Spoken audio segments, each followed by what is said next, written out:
Hiya crafters, Amy here, and today I have a simple yet pretty winter card to share with you.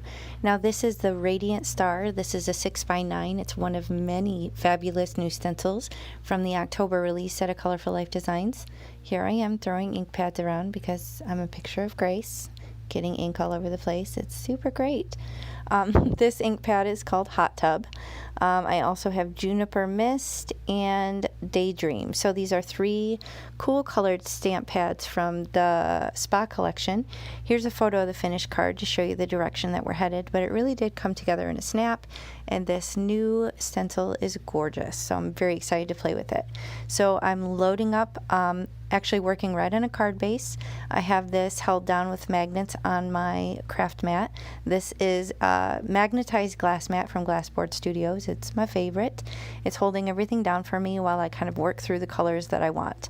I'm trying to be very saturated in color, very heavy-handed, and I can already see that I got up under the stencil on the left side. See, I already made a mistake, but have no fear, I will figure it out. So I'm going to keep moving along, moving the magnets so they're a little bit out of my way.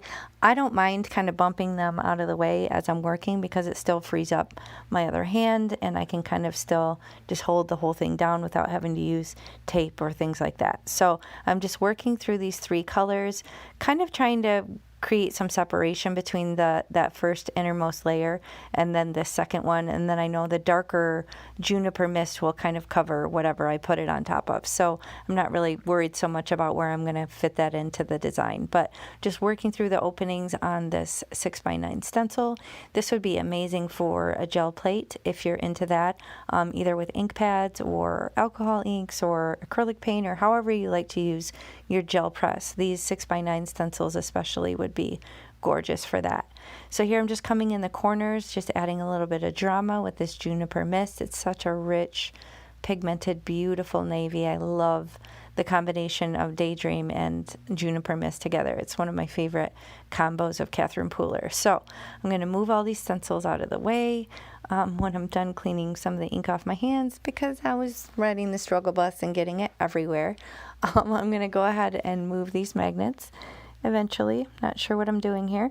I'm going to move these and reveal this gorgeous design on the front of the card. So I don't have pixie spray on that. Like I said, I was just using the magnets, but I'm going to very carefully lift it up because I don't want to get ink on the back from where it kind of went over the edge of the card base. So I am going to try and fix a couple of my little mistakes with this white gel pen.